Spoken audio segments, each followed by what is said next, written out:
Good afternoon and welcome to the National Press Club. My name is Sylvia Smith. I'm the Washington editor of the Fort Wayne Journal-Gazette and president of the National Press Club. I'd like to welcome club members and their guests today, as well as those of you who are watching on C-SPAN. We're looking forward to today's speech, and afterward I'll ask as many questions from the audience as time permits. I'd now like to introduce our head table guests and ask them to stand briefly when their names are called.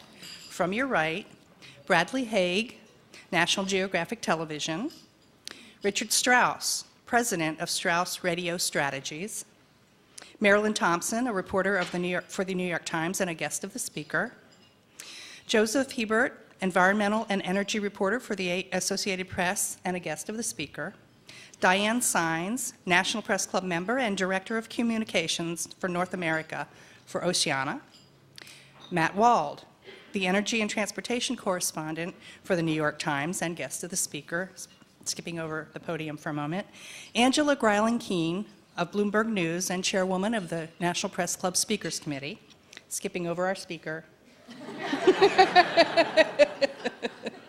Melissa Charbonneau of the Speakers Committee and with CBN News and White House correspondent; Juliet Eilprin, National Environmental Reporter for the Washington Post and guest of the speaker; Ken Melgren, Affiliate Relations Manager for AP Broadcast; Andrew Schneider, Associate Editor of Kiplinger Washington Editors; and Bill McQuillan of Bloomberg News.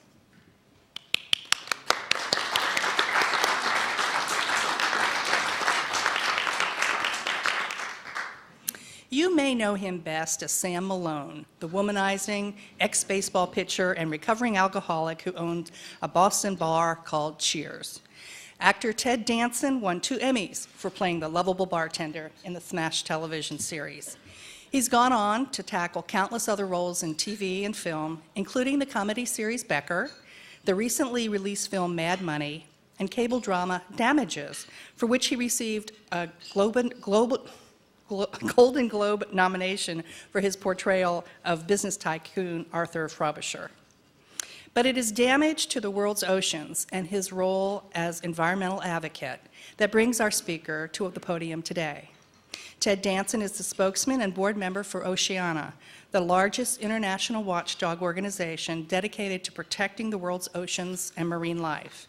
He helped found the group's predecessor, the American Oceans Campaign, and for more than 2 decades has addressed continuing threat to oceans caused by pollution, destructive fishing practices, and now global warming. Before becoming a Hollywood heavyweight as Sam Malone in Cheers, Danson landed early roles in daytime soaps in New York. Compared to Cary Grant, Danson was the original McSteamy in an ad campaign as the Aramis Man. He was even his own trivia category on the game show Jeopardy! And here's another piece of trivia. One of his hobbies is tap dancing. He is married to acclaimed actress Mary Steenburgen, and together they worked on the television series Inc. It was set, appropriately for a press club audience, at a newspaper. The couple made headlines during the Clinton administration when ties to the president led to a White House invitation and a stay in the Lincoln bedroom. This year, the Hollywood couple has been spotted on the campaign trail stumping for Hillary Clinton. Today, though, our guests will talk about a different campaign, the fight to protect the world's oceans and habitats. Please help me give a warm National Press Club welcome to Ted Danson. Thank you very much. That was a very sweet introduction. Thank you. Thank you. That was a very sweet introduction. A trip down memory lane. How sad. Thank you so much for the invitation. This is very impressive for a guy from Hollywood to be surrounded by all this tradition. And thank you very much, Juliet, for the invitation to begin with. Really appreciate it. And for all of the guests of Oceana here today, thank you so much. I once, at an American Oceans Campaign dinner, environmental jokes are tough to come by. And we are honoring Sylvia Earle, who's like the, one of the most famous ocean advocates in the world. And I was looking for the environmental joke, and so we had had fish for dinner, like we did today, which was brilliant, by the way. And I said, my new motto really is, why save them if you can't eat them? Sylvia did not like this and would not speak to me for months.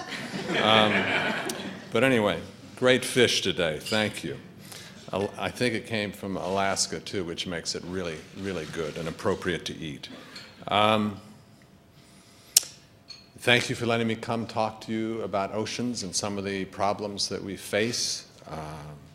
I'd like to first acknowledge, and I promise this won't be a commercial for Oceana, but I want to acknowledge the staffs of American Oceans Campaign and Oceana, and to the dedicated men and women who work so hard to protect and preserve our oceans, and who were willing to teach me as much as I could absorb. So thank you so much.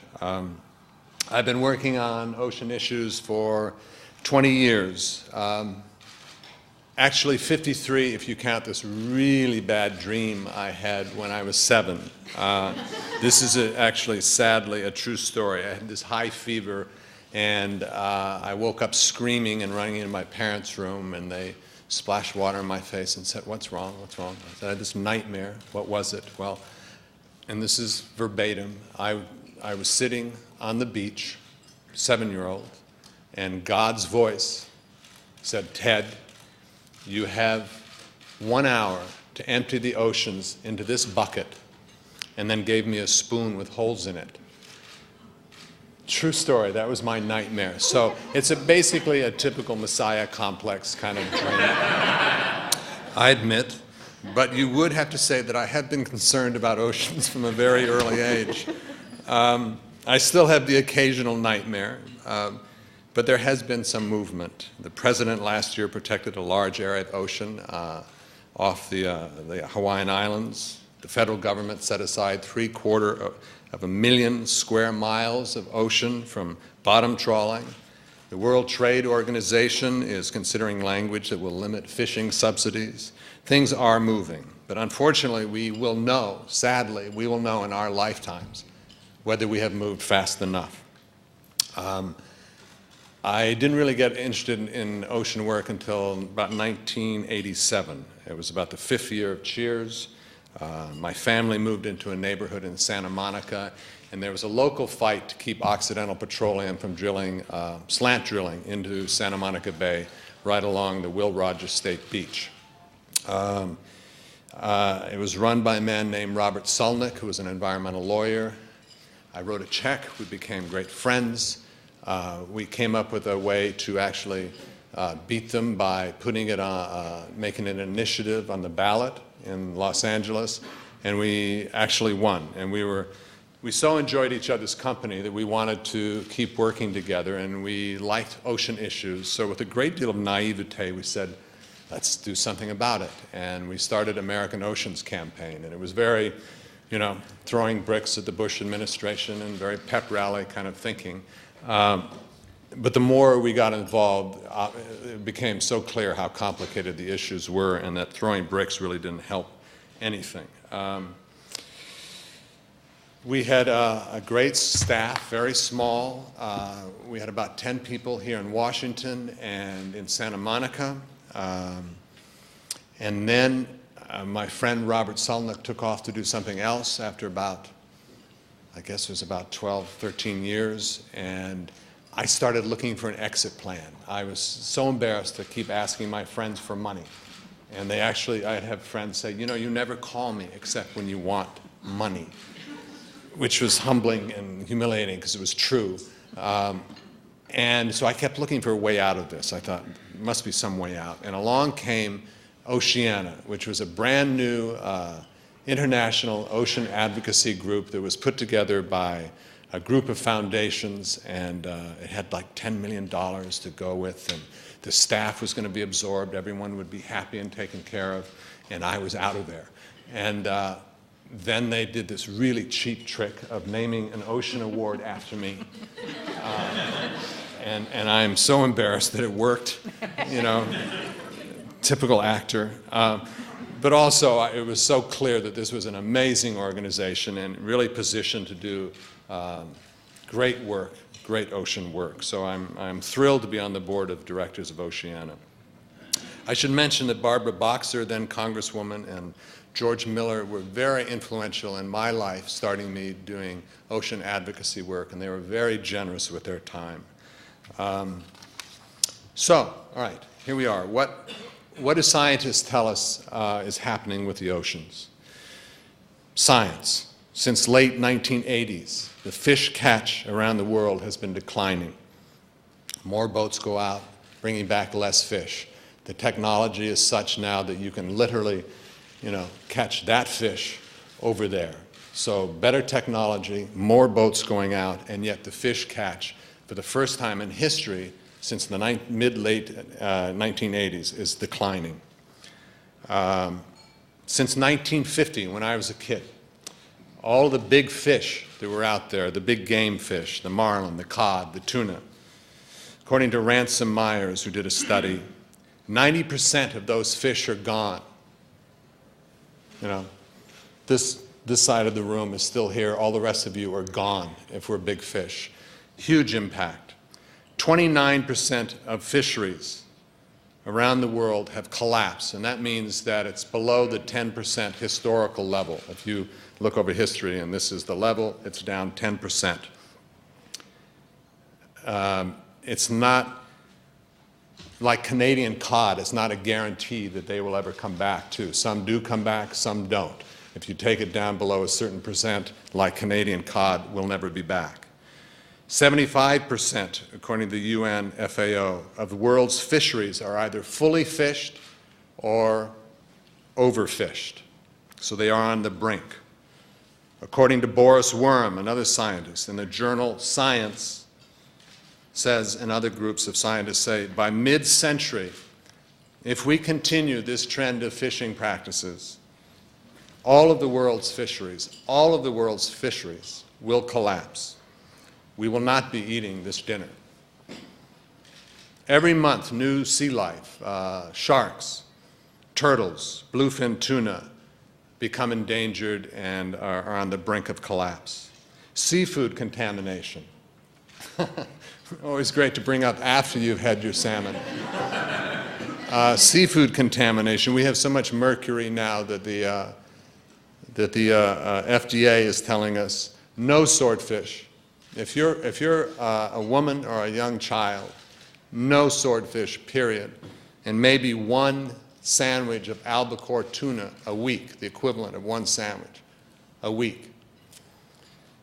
That's the stuff you give to your kids because you want them to be healthy, tuna fish. New York Times study, and also independently an Oceana study, just recently came out saying that a lot of our favorite sushi restaurants and our fish stores, our supermarkets, actually have levels of mercury in it that make it unsafe. 1 out of 4 women in New York, this was a study done last summer, 1 out of 4 women have reportable levels of mercury. 1/2 of all Asian women have reportable levels. Also, we're pumping so much carbon dioxide into our oceans from the atmosphere that we are actually changing the pH balance of the water. We're making it too acidic. And that means all your carbon shells that are made out of carbon calcium break down, your corals break down. And a lot of that, by the way, comes from shipping fleets, worldwide shipping fleets. They actually pump out the equivalent of, if they were a country, I think it's like the 8th country in the world as far as levels of pumping it out. Or all the cars in the United States, whatever that pumps out every year is what the shipping fleets pump out. So it's a big source of global warming. So essentially, all science is saying that we are on the brink of an irreversible collapse.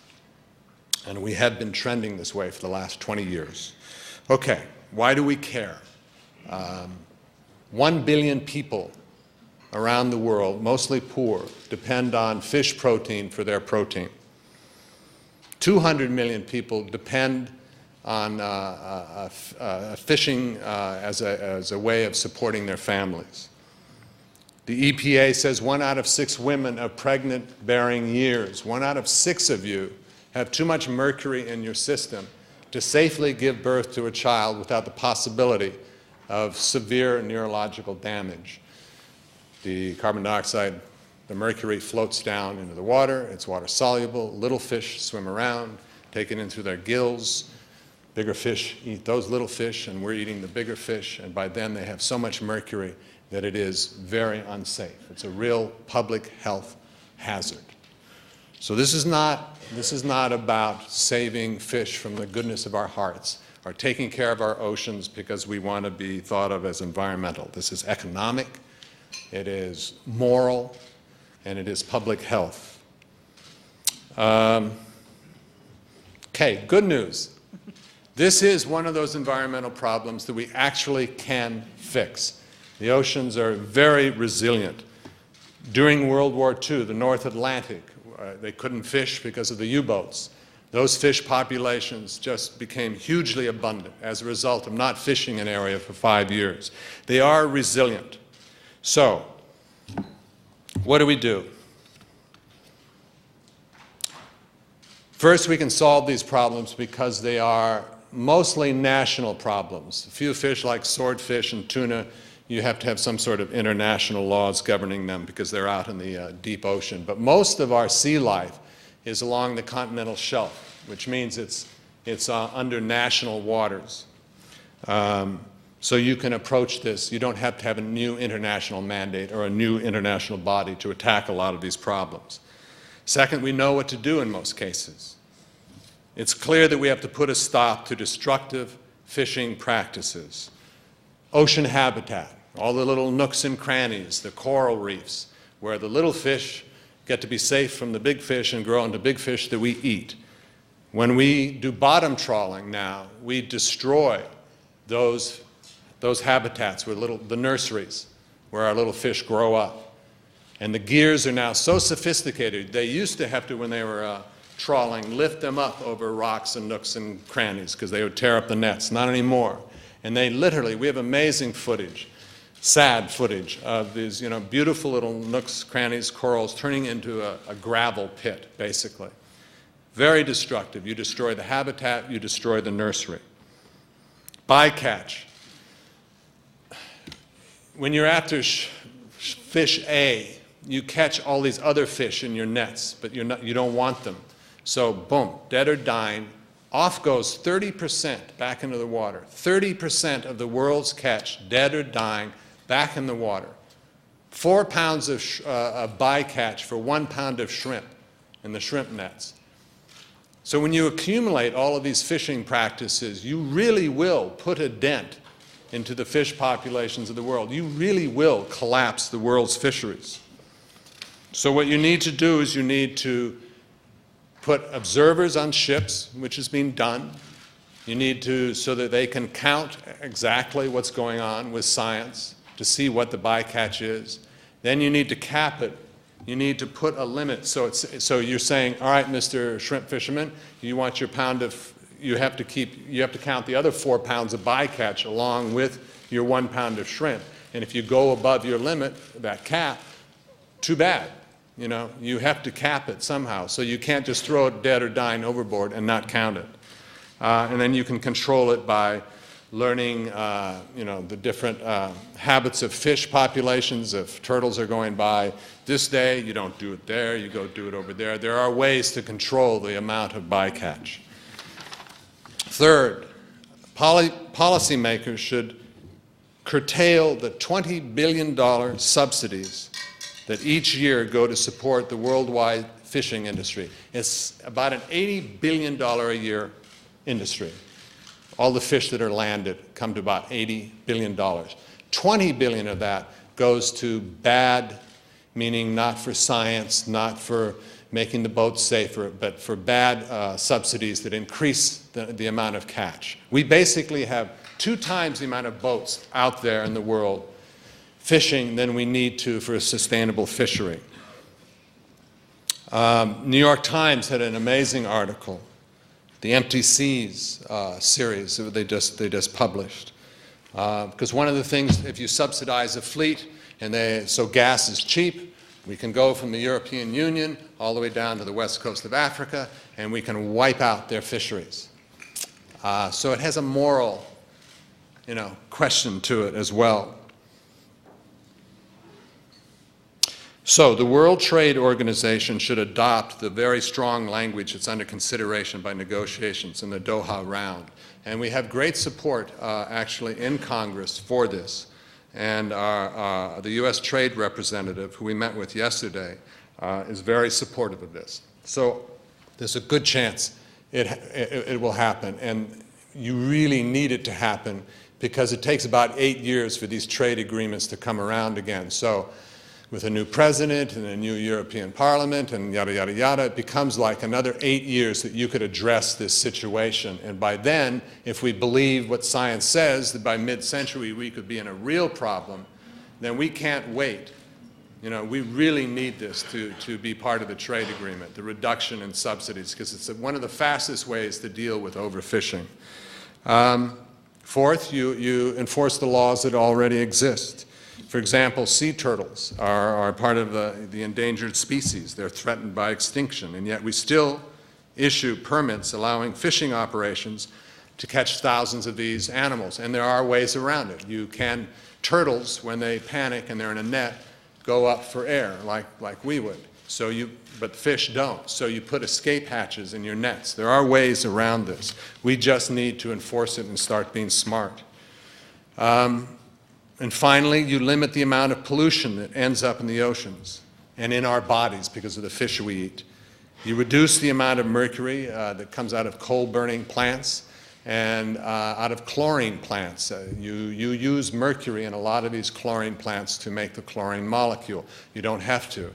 There is a system in place, and a lot of plants do use this system that doesn't make use of mercury. But there are still 4 plants that lose a huge amount of mercury every year. You get the FDA you get grocery stores to post the FDA warnings telling us what fish are safe for us to eat at the place of purchase. So you educate the consumer. A lot of things you can do. Reduce the amount of carbon emissions coming from marine shipping. I think California is already working on this. You're about to turn on the fine. And by reducing the speed when they're in our waters, you have to slow down, which, like cars, reduces the amount of emissions. So there are things to do, and the oceans are in great peril, but they are fixable. I'm incredibly optimistic, and at the same time, I'm very scared, because if we believe science, then we are in for a very bumpy ride if we don't start taking care of the oceans. Thank you. Thank you very, very much. Thank you for letting me talk to people who can change the national will. I'm not telling you what to write, but when you do write about this, it's so hard, as you can tell. When you talk fish, I can see people's eyes start, oh, please don't talk fish. It's a very geeky, strange thing to talk about, and yet think of a world where you don't have any fish, literally, to eat. Maybe a few little critters out there, but basically, on a big industrial level, no more fish. Think what it does to the economy. Think what it does to the 200 million that make their livelihood out of it, and just the moral, ethical thing of we should not do what we did to the buffalo, to our fish. There is a morality, an immorality to that. So I really do thank you, and I appreciate the opportunity to talk to writers and people that inform the public and policymakers about what's going on, even if it makes you doze a little bit. Thank you. I'd love to entertain any questions. That was the body of my knowledge, so questions should be interesting. Normally, you don't stand up here. It's a little tight.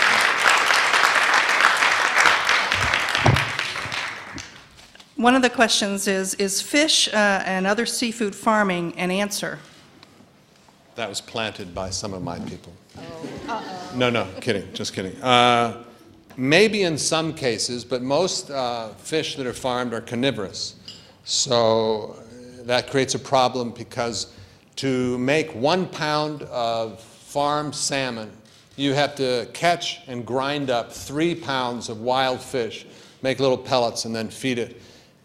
So clearly that doesn't make any sense. If you live in Santiago, Chile, and you go to the market and you're poor, your fish that used to be like this that you're buying are now getting to be like this because all the fish are being ground up to make those farm salmon nice and plump to sell in Europe and to us. So, you know, we're not experiencing a problem, but poorer people are, and it's coming our way. You know, we can still afford to pay for farm salmon.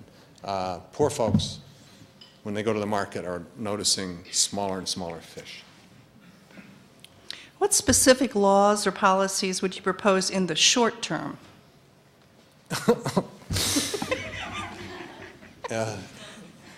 Mike, are you out there? Mike? All right. Well, hey, the biggest opportunity we have right now is the World Trade Organization subsidies. That will have the biggest impact on this problem that we're talking about. So that means you have to, you have to talk to the international crowd. You have to get countries that aren't that excited about reducing fishing subsidies, like the European Union, like Japan, like many other countries, and you somehow have to educate the people there, but basically making sure, here for us, making sure that Congress is excited about the possibility of reducing fish subsidies in this new Doha round. So everybody's on our side on this issue.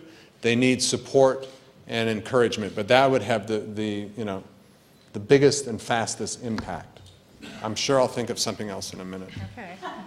I could move on to the actor questions if you like. No, let's have some hard stuff. Yes, anything you want. Have you met with representatives of the governments that oppose the fishing subsidies or support the fishing subsidies, and how credible are their arguments?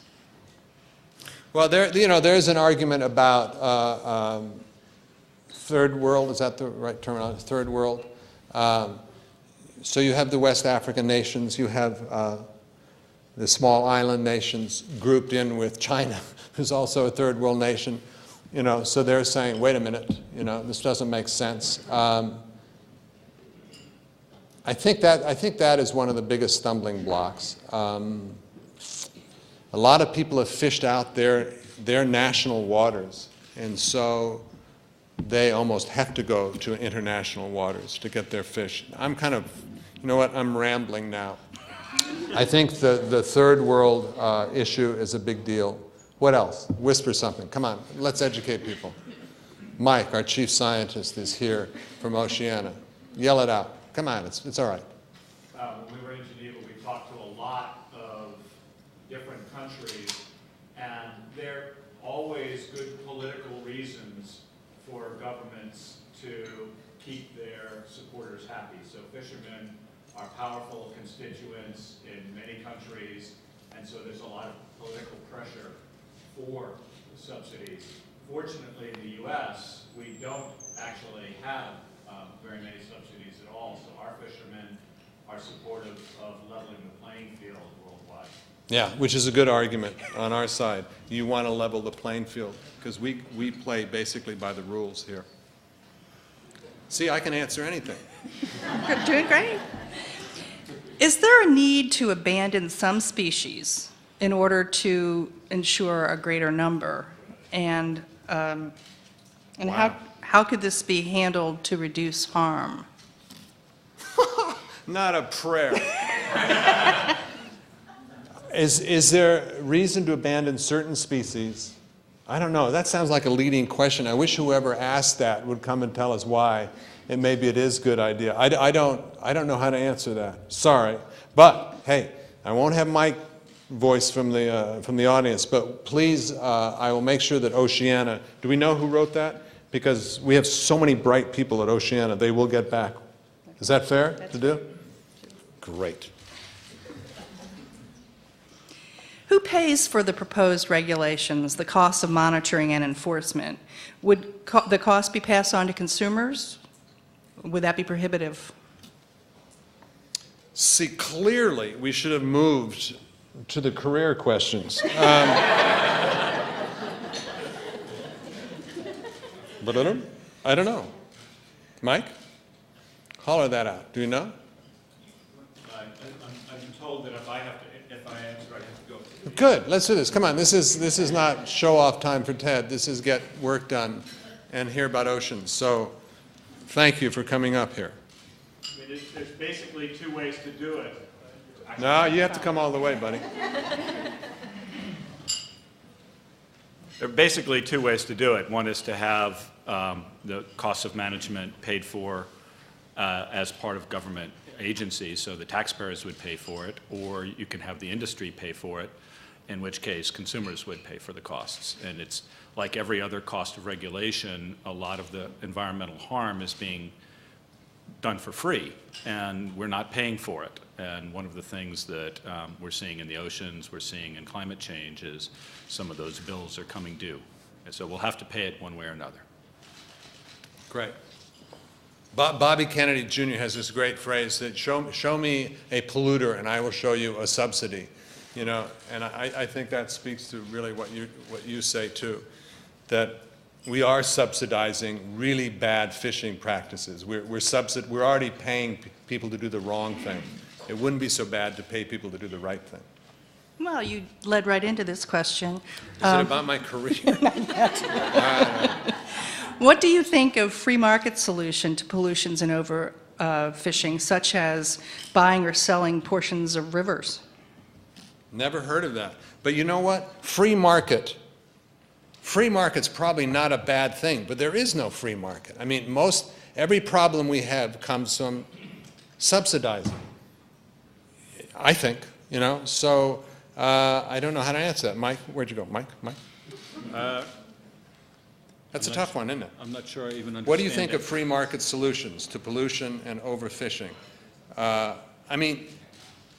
Free market was the excuse for not regulating the coal plants and making them put scrubbers on. And now people can't eat fish, you know, in any of the rivers, streams, and lakes on the East Coast without a risk of mercury. So no, it doesn't work, I don't think. Especially if you're getting subsidies at the same time. So I'm saying no. Okay. I'm saying no. All right. Final answer. Oh, you see me sweating a little bit, don't you? Come on. No. We got Mike behind us. We can do this. Is it technologically possible to reduce the bycatch on commercial fishing ships? Yeah, I mean, you can do things like know where certain populations of fish are coming, and turtles and things like that, so you can go, all right, we don't go there that day. You can also put, you can change your nets so that they have escape hatches, you know, for things like turtles and other fish, others. So yeah, you can by controlling where you fish and when, and to be more educated about the movement of that population. It's the vast indiscriminate fish nets that go anywhere and keep fishing forever that are creating the problems. So yeah, you can do that. Do you agree? Absolutely. Ha! If the fish subsidies were eliminated, how would those 200 million people you talked about get their protein? A lot of those, the subsidies go to the big, huge factory ships. We went to Portugal, no, where did we go? We went to the Basque Country, and we talked to fishermen there. No, we also went to Santiago, Chile, and talked to the artisanal fishermen. They know how to fish in a sustainable way. Those 200 people are mostly people who, the New York Times article also, you know, the West African nations, people were going farther and farther out in their little wooden boats trying to find fish populations that hadn't been wiped out by the big European factory ships. So the 200 million represent people who go out, most of them go out in little boats and know how to fish in a sustainable way and have for many, many, many generations. So cutting subsidies would help by far those 200 million people. What's the main mistake the press makes in coverage of ocean issues? Oh, like I'm going to bite the hand that just fed me?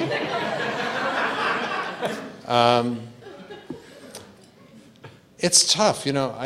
One little tidbit, I think it's something like, or it used to be, So it can't be that much different. 0.5% of all monies going to environmental causes in this country goes to marine issues.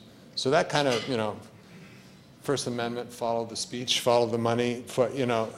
I guess it's really tough to get people to focus on this great, big, beautiful, gorgeous ocean. We're eating fish. Where's the problem? So I think it's really hard to get people's attention. So I think finding hooks, like the New York Times did with the article about European Union coming down and fishing out the west coast of Africa, or the fact that mercury is literally, if you're going to have a kid, you don't want the risk of neurological damage, and it's very, very scientifically real. So I think if you find hooks, the press finds hooks to get people's attention, because it is hard to get people's attention. But if not, this is genuinely, and I think there should be an excitement to it. You genuinely can risk it all by not doing anything, or you can fix it. You can actually save it. So that's kind of an exciting challenge.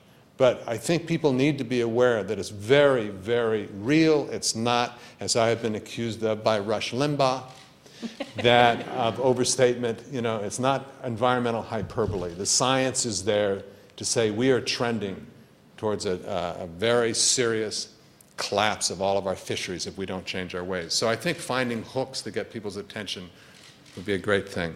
So I don't think you've made any mistakes. I just think you could focus on that. Did you say that again? No mistakes from the press? You've got it on, yes. I did have to mention Rush, didn't I? What will Oceania do to attain an enforceable global treaty against overfishing if the Doha round of the World Trade talks fails? Don't know. You go back to the drawing board, but you probably go after the European Union. You have all of the you have the campaign in place. We know how to do it. So then you take on the European Union, and they cause a great deal of the problems with overfishing. So you would have to go piecemeal. This is a great opportunity to do it all at once. Do you exempt U.S. Fishing companies from your broad criticisms? You said that the problems come from subsidies. Does the U.S. do it right? Mostly. I think the North Atlantic fisheries and the North Pacific fishing councils really get it. The fishermen, they're made up of fishermen. They're made up of those people that would normally fight you if you're just an environmental twit trying to take away their livelihood. They are on our side, and they get it. There are some places in the United States that are not quite getting it, but I don't think fishing subsidies is a huge problem in this country. We don't do it that much. I sound really smart today. Who should address curbing ship emissions? An environmental body, the U.S., California, shipping companies?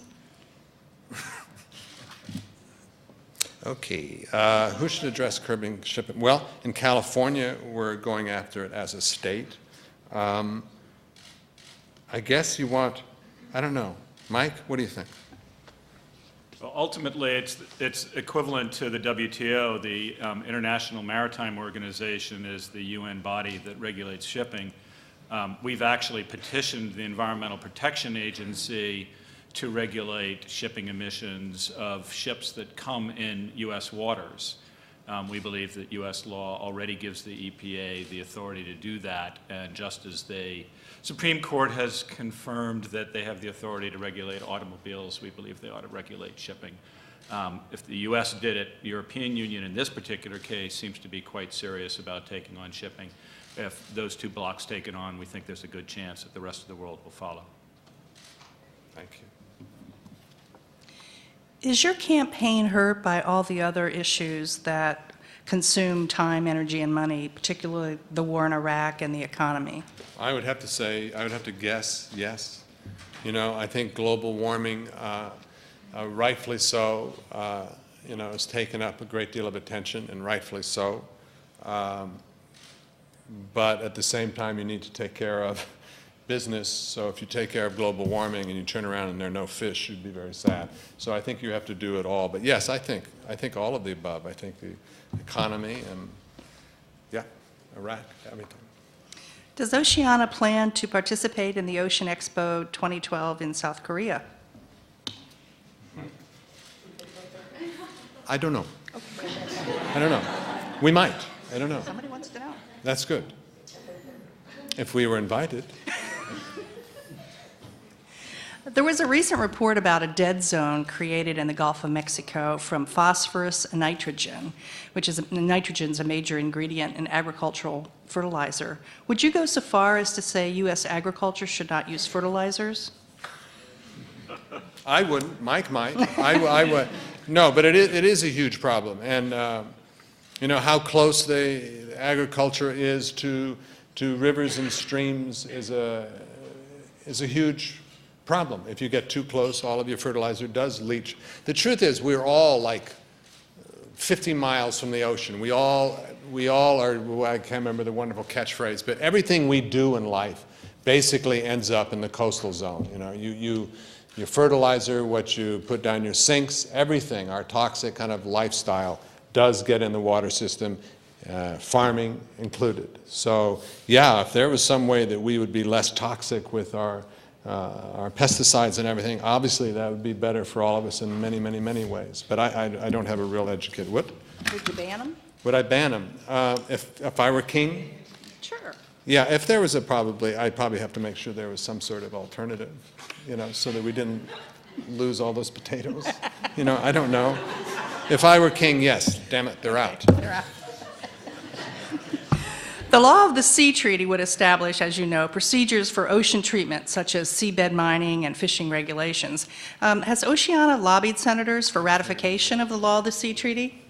Yes. Oh. Yeah. Not It's a little, successfully. no, I know. It's a little strange. It's I'm talking a little over my head, but basically, I think a few of the senators and congresswomen, senators on the right think that this was a Reagan mandate, never, ever, ever to sign, you know, the law of the seas. And there was actually, my understanding as of yesterday was there was just one part of the treaty that they did not like, that they refused. So they went no to the whole thing. Then negotiations took place over different presidencies, and that one thing that they objected to, that Reagan objected to, was fixed. So now a lot of Republicans are all in favor of this, but the far diehard Reagan Republicans still say, no, this is like a line in the sand. We must defend Reagan and his. So it's a little bit bizarre because it doesn't quite make sense to me anymore, or to a lot of Republicans, or to President Bush. Yeah, I think first Mr. Reid has to bring it up on the floor for a vote, and then I think you would probably get a lot of people to be encouraged on the Republican side to actually change their minds. Would the treaty, or in what ways would the law of the sea treaty advance the issues that you care about? And have you done any lobbying of Senator Reid to, in fact, bring this to a vote? I have not lobbied Senator Reid. Do you have an answer? Yeah, I mean, very briefly, Oceana has, in fact, lobbied Senator Reid and other leaders in Congress on this issue. The irony about the law of the sea is that it's recognized as customary law by the United States already. So we are, in fact, we consider ourselves legally bound by its terms. What makes it timely to get the United States to finally accede to it is that one little known part of the law of the sea says, in addition to those 200 miles that you get off of your coastline, you get to look at the entire continental shelf off of your coastline. And with things like the Arctic melting and new areas potentially being available, a lot of countries are starting to have negotiations about this post-200-mile discussion, and the U.S. really needs to sign on to the law of the sea to participate in those discussions. How did the positions of Clinton, Obama, and McCain compare on ocean environmental issues? How do... I don't know that. I would guess that they're very similar. A lot of their policy is very similar. I don't know how to answer that. Sorry. Okay. You'd think I would. You would. Yes. What's it like to stay in the Lincoln bedroom, and do you think you'll be invited again next year? You know, it's the mugs from Camp David that I really want, the little coffee mugs. We're breaking them, and I miss them. It's incredibly impressive. It is a rare honor and treat. You can see the original Star-Spangled Banner, you know, on the wall, the music. I mean, it's astounding. The actual sleeping is like sleeping in a gymnasium, and it's not that much fun, because it's like, dear God, it's so huge. But a real honor, and yes, I would like that very much next year. Why are Hollywood figures qualified to be leaders of social movements? Just because.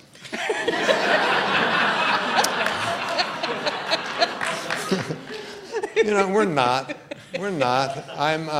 As you can see, I have been tutored and taught by some incredibly bright men and women on this subject, and I have a real limit to my knowledge. I know this much and no more, and so this is, here, we're doing exactly why it's okay for celebrities to be involved. You put the microphone in front of me because I'm a celebrity, and Mike Hirschfeld, who's the chief scientist at Oceana, gets to stand next to me and tell you what's really, really going on. So as long as you're aware that what you are is kind of like a red flag for the media to draw a little attention, I think it's okay. Other than that, you know, gosh, why would anyone listen to Sam Malone? I don't know. Well, I have a question for Sam, based on hearings yesterday. Did Sam use steroids? No, I think alcohol was his drug of choice. One reporter quotes you as saying Bill Clinton was like your wife's big brother, that the first time Clinton met you, he embraced, this is a quote, he embraced me up and down. It was very intimidating. There I was, about to ask Mary to marry me, and he was giving me the once-over. What kind of first husband would Bill Clinton make if Senator Clinton becomes president? That was actually braced, just so we don't start some wild thing. He didn't hug you. He does, he's a great hugger. He does hug me. But he braced me that time, meaning, who are you to, you know, to be asking the hand of my dear friend Mary? Yeah, it's strange, very strange, but Mary from Little Rock, Arkansas has been around one president and two potential presidents. Wes Clark, actually, his mother was a bank teller with Mary's mother. So they're best friends, Wes Clark. So I drive around and the car phone rings and it's the White House. And I'm from Arizona. I'm like, I can't believe it quite. I think he would I think he will continue doing what he's doing, which is incredible work in Africa, the global initiative. I mean, the man is the busiest human being on the planet doing public service. So I can't imagine him giving any of that up. I imagine he'll keep doing what he's doing. I'm sorry, you know, they're best friends. He gave Mary away at our wedding. So I'm, you know, madly in love with the Clintons. What, if anything, did you learn about journalism or journalists from the TV series Ink? That it's very easy to get canceled. I think you're talking about our industry right now, unfortunately. As a TV star of one of the most popular sitcoms in TV history, what do you think is the funniest comedy on television today? Well, you know, it's so, I'll answer that specifically, but it's very strange. Comedy's going through a change, thanks to my friend Larry David. You know, Curb Your Enthusiasm really kind of changed half-hour format forever. But I'm watching so Curb Your Enthusiasm is really funny. The Office is really funny. I love watching that. But you know what I watch my kids who are in their 20s do is they're on the computer doing their work, and then they slam over to YouTube. They find they're funny, you know, on the internet. So it's very strange. Are we going to be doing little 5-minute? And Will Ferrell has got this Funny or Die on the internet, I think on YouTube or someplace. So we're moving towards 3 or 4 minute bursts of funny, you know. Curb your enthusiasm, even though I hate giving my friend a plug. How has the writer's strike affected Hollywood's image with television audiences? Will people who've taken up playing dominoes in lieu of their nightly drama shows return to their couches? If they really were playing dominoes, I say stay there and play dominoes. If they were watching reality TV, I beg you, come back, please. It's just too much. You know, we'll probably run the risk of what baseball did during their strike. I think we probably will lose certain people, and that's too bad. Yeah. How much of your time do you devote to ocean advocacy as opposed to your acting career?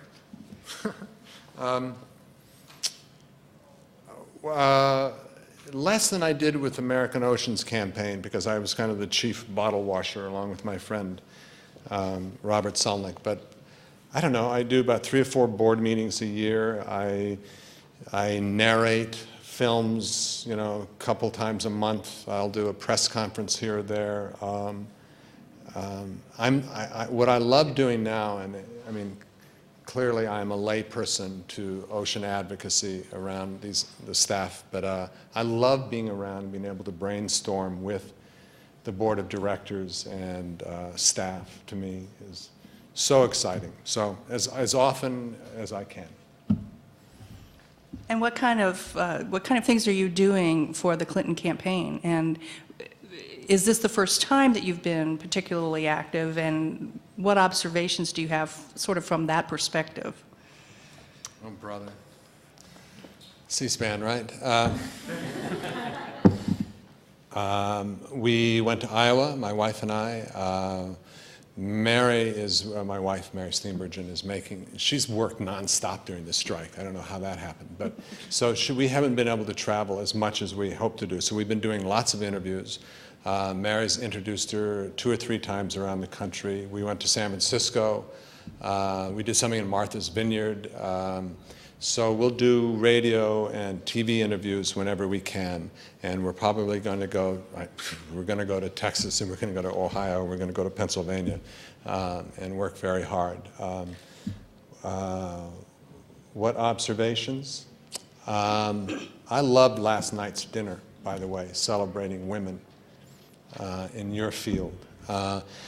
And I have to be careful when I talk about this because it sounds like, you know, sour grapes or something, but I take my hat off to Senator Clinton for being the first woman to be in this kind of situation, because there is a double standard, you know, and I don't think it'll hurt her and it doesn't matter, but there is a double standard, and I have 3 daughters, and I throw my shoe at the TV a lot, kind of out of frustration, you know.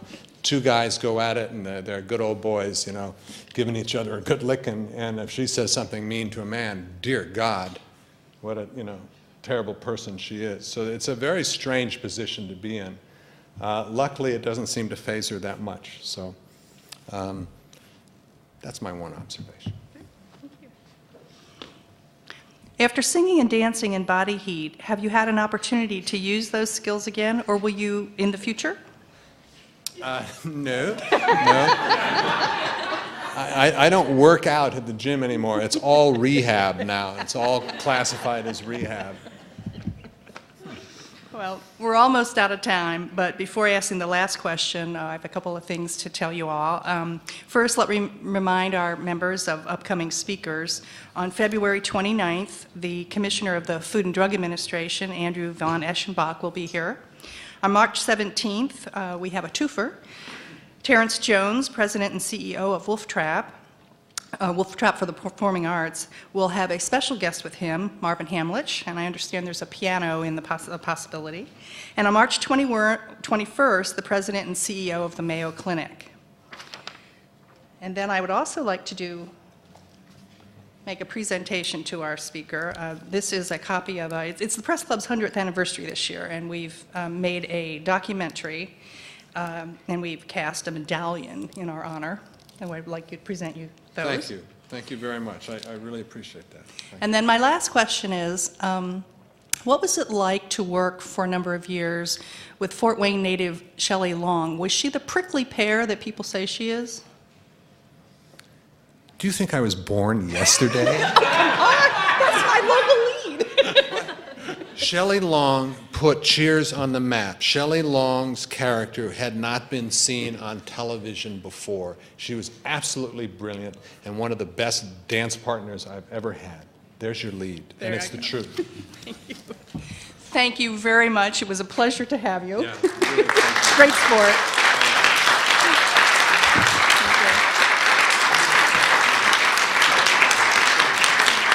I'd like to thank you all for coming today. I'd also like to thank the National Press Club staff members Melinda Cook, Pat Nelson, Joanne Booz, and Howard Rothman for organizing today's lunch, and also thanks to the NPC Library for its research. The video archive of today's luncheon is provided by the National Press Club Broadcast Operations Center. Press Club members can also access free transcripts of our luncheons at our website, www.press.org. Non-members may purchase transcripts, audios, and video transcripts by calling 1-888-343-1940. And for more information about joining the National Press Club, call us at 202-662-7511. Thank you, and we're adjourned.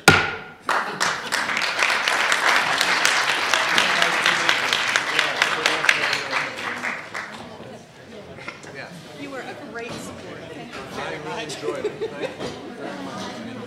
Pleasure to meet you. Really nice.